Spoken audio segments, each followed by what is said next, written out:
La scène est généralement silencieuse. Parfois dans un lit d'hôpital, d'autres fois à la maison, entouré de sa famille ou même seul. Le corps cesse ses mouvements. Le cœur s'arrête. Le souffle qui, tout au long de la vie, allait et venait sans demander la permission, rend son dernier soupir. Mais ce que beaucoup ne réalisent pas, c'est qu'à ce moment précis, quelque chose est en train de se produire. Quelque chose de profond et d'invisible aux yeux physiques. L'âme, ce noyau de conscience qui habite le corps tout au long de la vie, commence son processus de détachement. Ce n'est pas quelque chose de brusque comme appuyer sur un interrupteur. C'est plutôt comme dénouer un vieux nœud entrelacé d'années d'expérience, d'émotions, de souvenirs et de choix. À ce moment-là, les expériences de mort imminente aident à éclairer ce qui se passe. Les personnes déclarées cliniquement mortes pendant quelques minutes décrivent des sensations courantes, une légèreté soudaine, une paix inattendue et une nette sensation de détachement du corps. Certains rapportent avoir vu leur propre corps d'en haut, comme s'ils flottaient au plafond. D'autres entendent des voix autour d'eux mais ne peuvent pas interagir. La conscience reste vivante, éveillée, mais séparée du véhicule physique. La séparation de l'âme et du corps est également un processus énergétique. La tradition spirituelle enseigne que nous sommes reliés au corps par des cordons appelés par certaines traditions le cordon d'argent. Ce qui unit le corps physique au spirituel s'amincit jusqu'à se rompre, marquant la fin définitive de connexion avec la matière. Mais toutes les âmes ne se détachent pas facilement. Dans les cas de décès traumatiques soudains ou chez des personnes très attachées à la vie matérielle, le détachement peut être déroutant et même douloureux. Il y a un choc. L'âme essaie parfois de rester là, sans comprendre pourquoi personne ne répond, pourquoi ses cris sont ignorés. C'est comme se réveiller d'un rêve intense et réaliser que vous n'êtes plus au même endroit.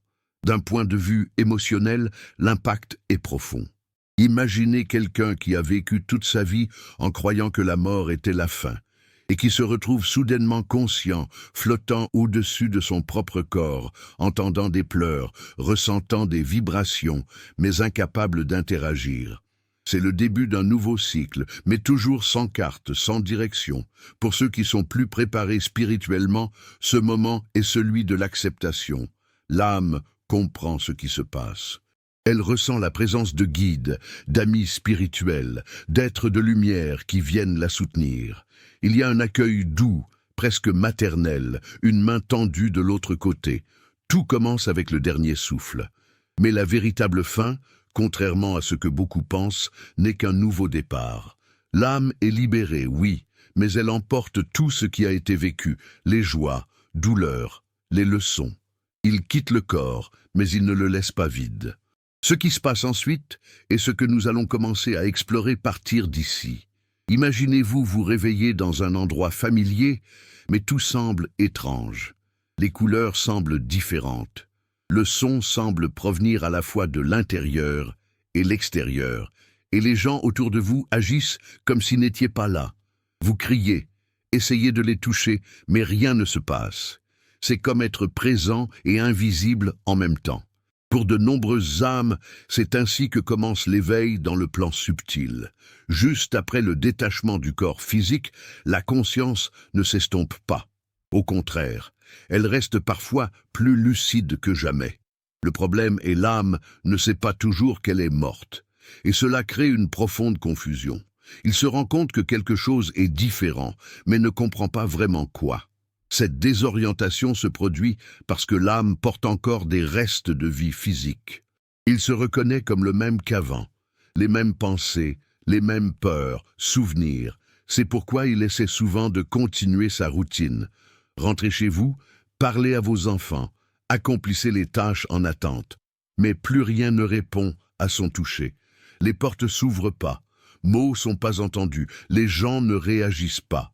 Et cela génère un sentiment intense d'isolement et d'angoisse. Certaines âmes peuvent rester des jours ou semaines à errer dans leur corps, surtout lorsque la mort survient soudainement. Accident, crise cardiaque ou pire. Le choc est si grand que l'esprit a besoin de temps pour comprendre la nouvelle réalité. C'est comme se réveiller d'un coma, mais sans personne pour vous expliquer où vous êtes ou ce qui s'est passé. Certaines traditions spirituelles, comme le spiritisme, enseignent que cette période juste après la mort peut être cruciale pour l'avenir de l'âme. S'il est trop attaché à la matière, la souffrance ou à une mission inachevée, il peut rester coincé pendant un certain temps dans ce qu'on appelle le plan inférieur ou la croûte terrestre. Un état entre les mondes où l'on ressent encore le poids des émotions humaines, mais sans corps pour agir sur elles. En ce moment, qui fait la différence, ce sont les connexions spirituelles. Si l'âme cultive une vie de conscience de soi, foi ou bonnes actions, elle a tendance à être aidée rapidement.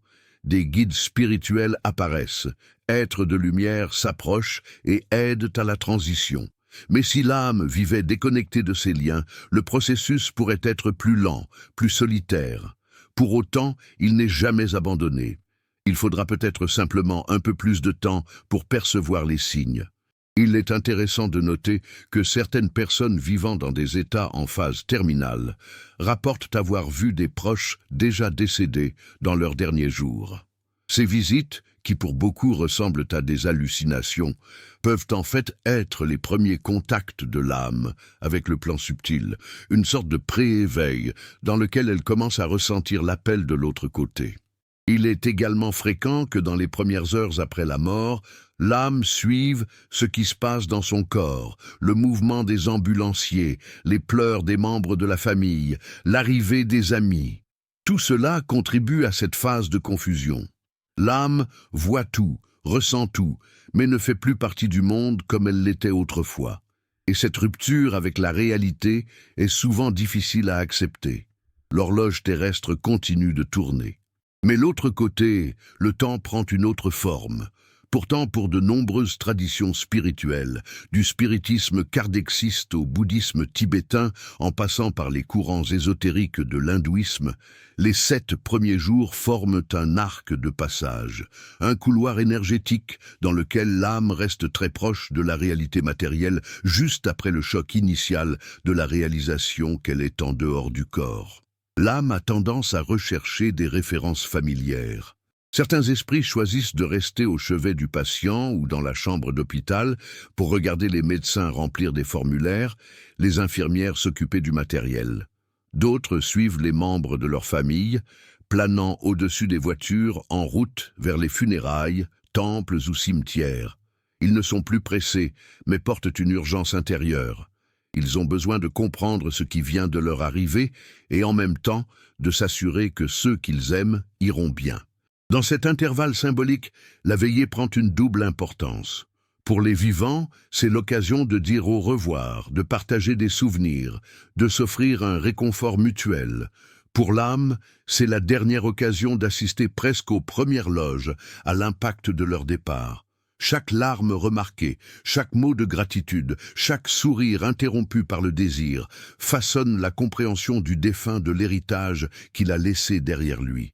Il n'est pas rare que les médiums ou les personnes plus sensibles décrivent la sensation d'une douce brise, d'un frisson dans le cou ou d'une douce présence se déplaçant parmi les couronnes de fleurs.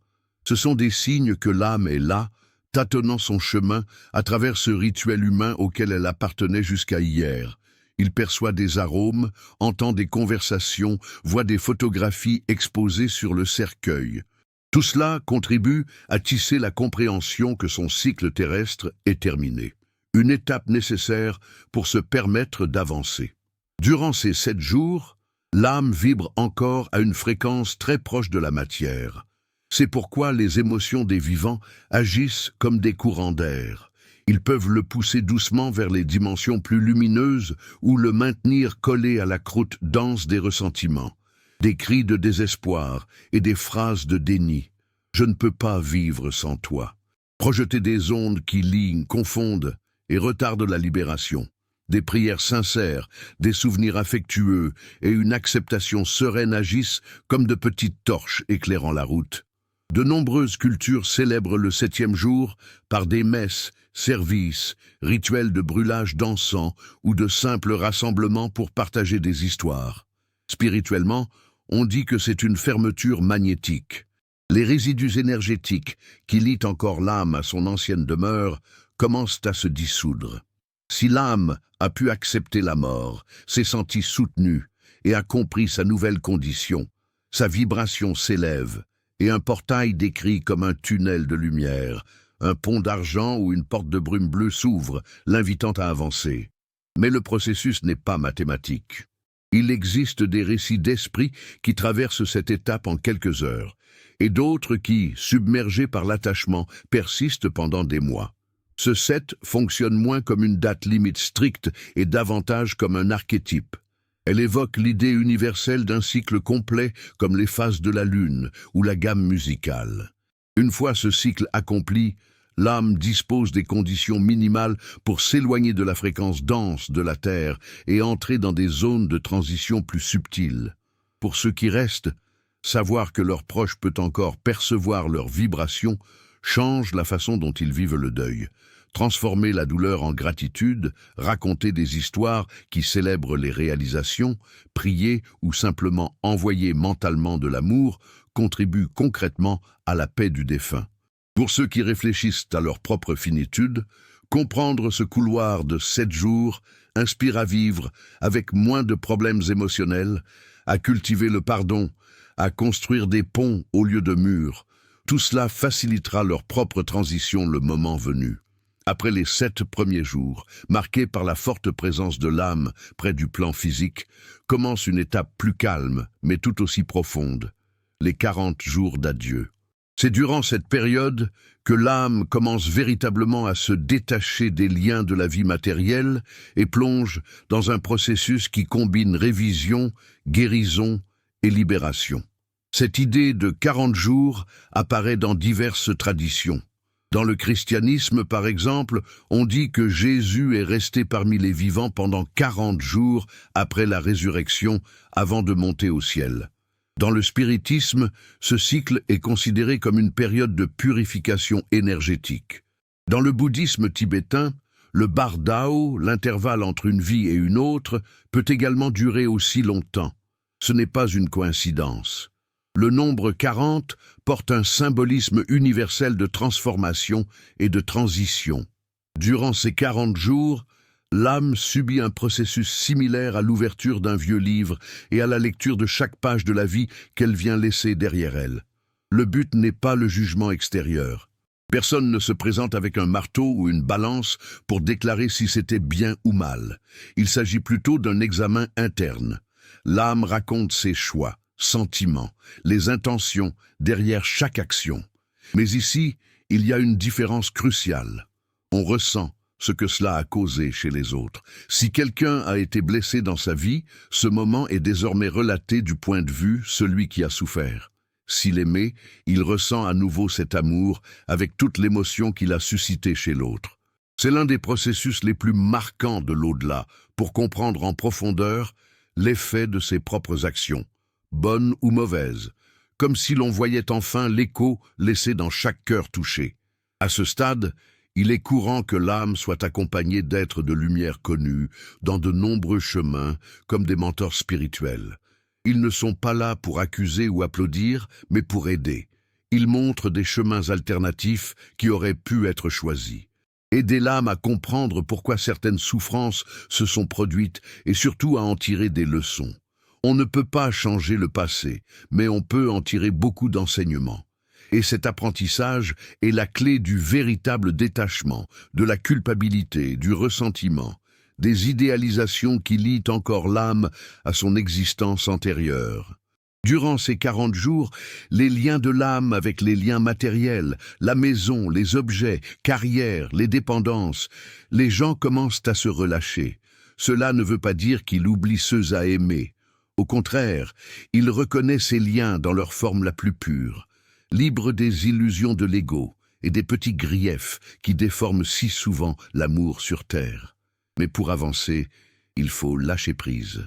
De nombreux esprits souffrent à ce stade en voyant les membres de leur famille s'accrocher à eux, inconsolables, essayant de s'accrocher à eux énergétiquement par des pensées constantes de douleur. Promesse de ne jamais oublier, vœu de pas avancer. L'âme ressent cela et, malgré tout l'amour qu'il peut y avoir, ce genre d'attachement pèse comme des chaînes aux pieds de quelqu'un qui a besoin de marcher. C'est également à cette période que les rêves avec les défunts deviennent plus intenses. L'âme peut s'approcher de ses proches pour leur donner des signes, des messages ou simplement un dernier regard. Les rêves semblent vivants, réels, pleins d'émotions et sont souvent en fait des rencontres. Une façon pour l'âme de clore les chapitres, d'apaiser les cœurs et de demander la permission de partir. À la fin des 40 jours, une sorte de libération énergétique finale se produit. L'âme, désormais plus légère, plus consciente de son voyage, se sent prête à entrer dans des dimensions plus subtiles. Il dit au revoir à la terre, mais emporte avec lui les vrais liens, amours qui ne dépendent pas de la présence physique, les leçons et l'essence de ce qu'elle était vraiment. Pour les vivants, ce moment peut être ressenti de manière inattendue. Une paix soudaine dans la poitrine, un sentiment que maintenant ils sont vraiment en paix, ou même des événements symboliques, comme un parfum dans l'air, une chanson spécifique jouée à un moment inhabituel, ou un papillon atterrissant dans un endroit improbable, de petites subtilités qui marquent le début du véritable départ. L'une des découvertes les plus surprenantes pour beaucoup de gens est de réaliser que même après la mort du corps physique, le lien entre celui qui est parti et ceux qui restent continue d'être actif et profondément influent dans cette période délicate. Surtout pendant les premiers mois après la désincarnation, les émotions des vivants résonnent fortement dans le voyage spirituel de l'âme. Cela peut sembler exagéré au premier abord, mais pensez-y de cette façon.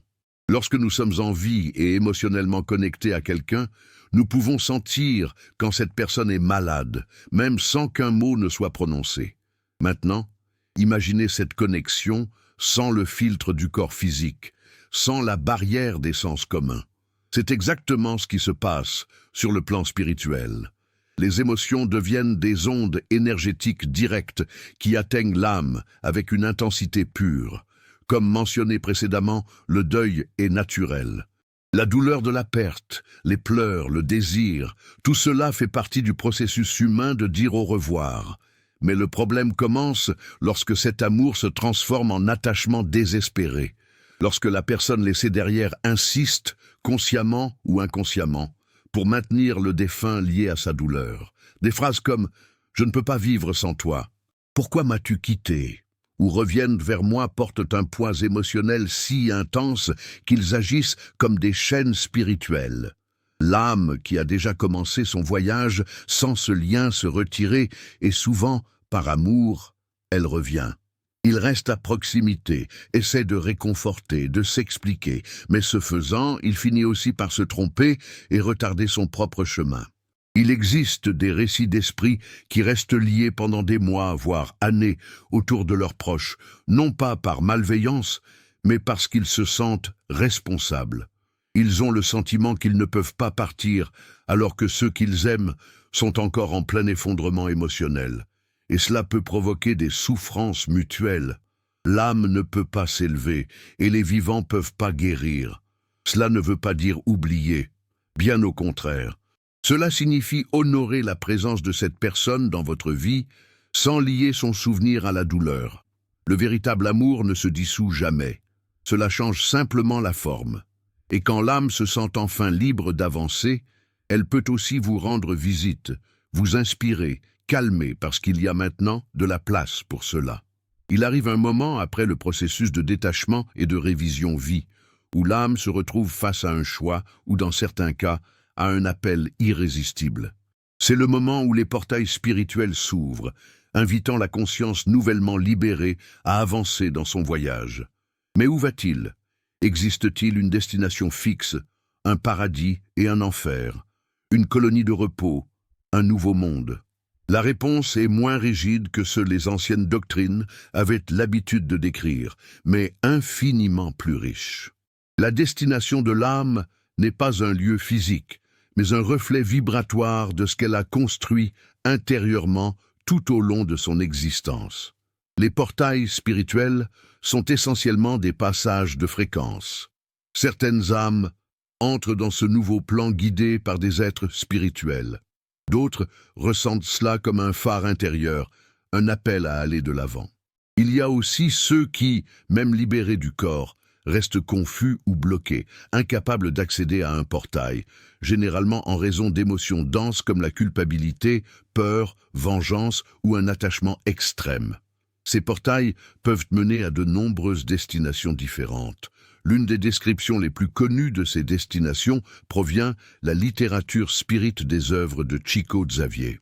Dans des livres comme Nos Arts, psychographiés par l'esprit André Louise, les véritables colonies spirituelles sont décrites comme des villes organisées avec des bâtiments, des hôpitaux, bibliothèques, des jardins, des écoles et centres d'études où les esprits traversent des phases de guérison, d'apprentissage et de préparation à de nouvelles expériences.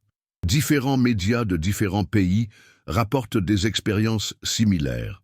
Ce sont des environnements à haute vibration accessibles aux âmes qui, même avec des imperfections, ont vécu avec dignité, éthique et désir de grandir. En eux, l'âme est accueillie, soignée et progressivement reconnectée à son essence spirituelle plus profonde. En dehors des colonies, il existe ce que l'on appelle génériquement des plaines astrales.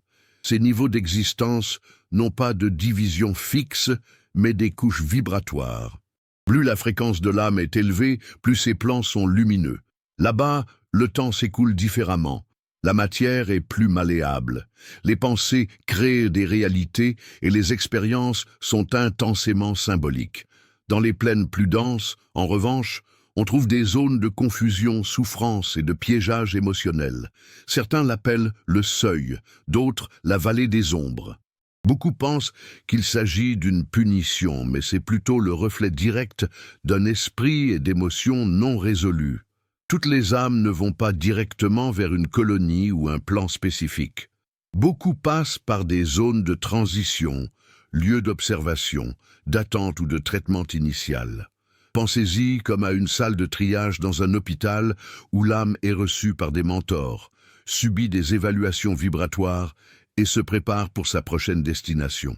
C'est dans ces espaces que beaucoup retrouvent des membres de leur famille déjà décédés, d'anciens guides spirituels ou même des entités qui ont accompagné leur vie sans qu'ils ne s'en rendent jamais compte. Après tout, l'âme choisit-elle où elle va? Oui et non. L'âme ne décide pas comme si elle choisissait un hôtel dans un catalogue, mais est attirée là où sa vibration l'amène. Cependant, les âmes dotées d'une plus grande conscience spirituelle, qui ont travaillé intérieurement au cours de leur vie, ont plus clarté au moment de la transition. Ils sentent les portails s'ouvrir, perçoivent les invitations et reconnaissent les chemins. Cette clarté leur permet de choisir plus librement et de poursuivre leur voyage avec moins de résistance. Après avoir traversé les portails spirituels et être arrivé à sa destination vibratoire, l'âme entre dans une nouvelle étape, la phase de traitement spirituel et de rééducation. C'est ici qu'il commence à comprendre en profondeur tout ce qu'il a vécu, tout ce qu'il a ressenti et tout ce dont il a encore besoin pour évoluer. Mais c'est surtout là qu'elle trouve la guérison. Car oui, l'âme porte aussi des blessures. Même libéré du corps physique, il peut être porteur de douleurs émotionnelles, vieux traumatismes, profonds regrets, de fardeaux qui n'ont pas été résolus par la mort. Et contrairement à ce que beaucoup pensent, se désincarner ne signifie pas tout effacer et recommencer à zéro, car la conscience continue d'être elle-même. L'une des premières expériences de l'âme dans les mondes subtils est l'accueil dans des espaces dédiés à la guérison énergétique et émotionnelle. Dans de nombreuses traditions, ces lieux sont décrits comme des pièces lumineuses et silencieuses où des entités spécialisées agissent avec amour et sagesse. Là, l'âme repose littéralement. Il y a des esprits qui dorment pendant jours, des semaines, voire mois terrestres. Un sommeil profond et réparateur nécessaire pour réorganiser leur structure énergétique. C'est une période de décompression, comme celle d'une personne qui remonte à la surface après une plongée profonde et qui doit remonter progressivement pour éviter de s'effondrer à cause du changement de pression. D'autres subissent des traitements plus actifs. Ils reçoivent des passes magnétiques, sont enveloppés de vibrations subtiles ou participent à des séances d'écoute et de clarification avec des mentors spirituels. Tout cela dans un seul but, rétablir l'équilibre de l'être. Après la phase repos, l'âme est invitée à élargir sa conscience. Et cela se produit grâce à l'apprentissage, non pas à des connaissances théoriques froides, mais à une sagesse vivante et appliquée. Il y a des écoles dans les plaines subtiles. Oui, les écoles. Mais ici, l'enseignement est différent. L'apprentissage ne vient pas seulement des livres, mais des expériences, des simulations vibratoires et du partage entre esprits de différents niveaux. L'âme revisite les erreurs passées, mais maintenant avec clarté. Il comprend l'impact des émotions. Il apprend les lois universelles telles que la cause et l'effet, la vibration, l'accordage, l'amour universel. Et peut-être plus important encore, il commence à comprendre qui il est au-delà de l'ego libre-titre, de nom, d'apparence, de nationalité. L'âme se trouve comme essence, et cela seul est déjà une forme de guérison. À mesure qu'elle devient plus forte, l'âme commence à se préparer pour l'étape suivante. Et non, cela ne signifie pas nécessairement se réincarner immédiatement. Il existe de nombreuses possibilités. Certaines âmes choisissent de rester plus longtemps dans les plaines subtiles, approfondissant leur apprentissage, aidant d'autres consciences en transition, se développant dans des domaines spécifiques. Ils deviennent des agents du royaume spirituel, agissant dans des missions de soutien, sauvetage ou d'inspiration parmi les vivants. D'autres, après avoir compris ce qu'ils doivent encore développer, décident de retourner à la matière pour une nouvelle incarnation. Cette décision n'est pas prise de manière impulsive. C'est un processus conscient discuté avec des guides ajustés avec précision. Chaque détail de l'existence future est planifié. L'environnement familial, les défis, cadeaux, les rencontres et les séparations qui agiront comme déclencheurs d'évolution. Nous parlons davantage de la façon dont cette décision est prise dans d'autres vidéos. Je vous recommande de regarder notre playlist « Mystère de la vie ». Certains se demandent peut-être si l'âme peut visiter la Terre. Oui, l'âme le peut. Et en fait, cela se produit plus souvent qu'on ne l'imagine. Il ne s'agit pas encore de réincarnation. Nous parlons ici de visite spirituelle, moment où l'âme déjà désincinérée revient temporairement sur Terre pour observer, consoler, dire au revoir, protéger ou simplement être près de ceux qu'elle aime. Et ces visites se produisent de manière si subtile qu'elles passent souvent inaperçues. D'autres sont si forts qu'il n'y a aucun doute qu'il était là. Il existe différentes manières dont l'âme peut se manifester parmi les vivants et elle varie en fonction de l'évolution de l'esprit, sa connexion émotionnelle avec ceux qui sont ici et du but de la visite. Visite et rêve. C'est l'une des formes les plus courantes et impactantes. Toute personne ayant perdu un être cher a probablement vécu cela. Rêver de cette personne d'une manière si vivante et réaliste qu'au réveil, on a l'impression que la rencontre a vraiment eu lieu et souvent, c'est vraiment le cas. Ce ne sont pas des rêves ordinaires. Ce sont des rencontres sur le plan astral, rendues possibles par la libération du corps physique pendant le sommeil. L'âme de la personne incarnée rencontre l'âme de la personne désincarnée. Nous échangeons des regards, câlins, mots non dits dans la vie, et nous revenons avec le cœur plus léger, comme si quelque chose avait été résolu. Ces rêves contiennent souvent des détails saisissants, des couleurs vives, des sensations physiques et des messages clairs. Nous nous réveillons et disons « Ce n'était pas seulement un rêve, je sais qu'ils étaient là ». Et c'est bien de penser de cette façon. Présence subtile dans la vie quotidienne. Parfois, l'âme ne se manifeste pas visuellement, mais laisse des traces. Un parfum familier qui apparaît de nulle part, une chanson qui joue soudainement avec des paroles qui disent tout, un objet qui tombe au sol sans explication, une douce brise pendant un moment de profonde tristesse. Ce sont des touches douces, des signes que quelqu'un est proche. Ces manifestations sont plus fréquentes lorsque l'âme sent que quelqu'un a besoin de soutien. Il vient, observe, réconforte. Il n'interfère pas toujours directement, mais sa seule présence apporte réconfort et force. Apparition spirituelle. Dans des cas plus rares, impliquant généralement des médiums ou personnes naturellement sensibles, l'âme peut apparaître sous une forme presque visible, une silhouette, lumière dans la pièce, une image au chevet du lit, parfois une voix. Ce n'est pas courant, et toutes les âmes n'ont pas la permission ou la capacité de se manifester cette façon. Intervention de protection. Il existe des situations dans lesquelles l'âme, surtout si elle agit déjà comme guide ou protecteur, peut intervenir directement dans la vie de la personne incarnée, en prévenant un accident, en inspirant une décision, en poussant doucement un changement de cap. La personne ressent une prémonition, une forte intuition, une main invisible qui la guide. Et c'est exactement ce que c'est. Comment pouvons-nous faciliter ces rencontres? Garder le cœur ouvert est la première étape.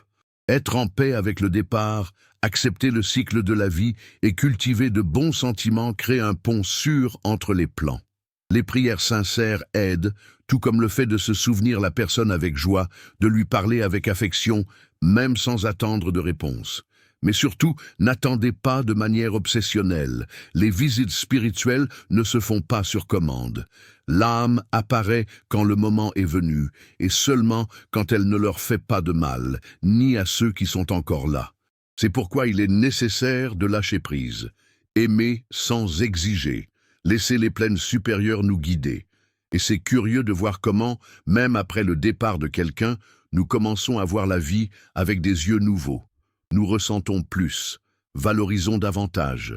Nous réalisons que tout ce qui compte vraiment ne peut pas être vu mais ressenti, et que la vibration avec laquelle nous vivons influence non seulement notre voyage, mais aussi celui de ceux que nous aimons ici et l'autre côté. C'est à ce moment-là que beaucoup de gens prennent conscience quelque chose d'essentiel, la responsabilité que nous avons sur notre propre énergie.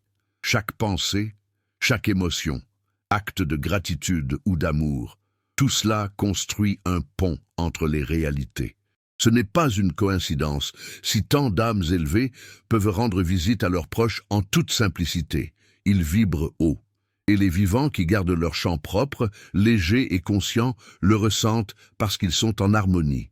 Si vous ressentez cet appel à vous reconnecter, à transformer votre fréquence et à commencer à manifester une vie plus alignée avec votre essence, je vous invite au Quantum Thinking Challenge, un programme de 21 jours où vous pratiquerez la gratitude chaque jour. Reprogrammez votre esprit et libérez tout votre potentiel énergétique. Il s'agit de 3 semaines de pratique consciente, d'élévation vibratoire et d'activation de votre connexion avec ce qui est le plus subtil et vrai. De nombreux participants ont signalé de réels changements dans leur vie. Et peut-être que c'est aussi votre moment. L'accès se trouve dans le premier commentaire épinglé. Tout au long de cette première année après la désincarnation, il y a des moments considérés comme bortals, vibratoires, reconnus dans diverses traditions comme des cas d'ouverture entre les mondes. Le 7e jour, comme nous l'avons vu, marque la première libération énergétique majeure. Le 40e jour représente la fin du cycle de détachement de la matière. Et le premier anniversaire de la mort est considéré comme une clôture complète, une sorte de récolte spirituelle de ce qui a été semé dans la vie et la transition. Lorsqu'une année s'est écoulée depuis le départ d'une âme, quelque chose change énergétiquement et spirituellement. C'est comme si un cercle se fermait enfin, permettant à cette conscience d'avancer plus légèrement. Et ceux qui restent sur Terre pour transformer la douleur en souvenirs sereins. À ce stade, la plupart des âmes sont déjà positionnées dans leur nouvelle étape, redirigées vers un autre plan, engagées dans de nouvelles missions spirituelles ou peut-être se préparant à un nouveau voyage terrestre. Pour les vivants, le premier anniversaire de la mort ne doit pas être marqué uniquement par le désir. Cela peut aussi être une célébration de la continuité vie sous une autre forme. Un moment pour regarder vers le haut ou l'intérieur et réaliser que tout, absolument tout, fait partie d'un cycle plus vaste.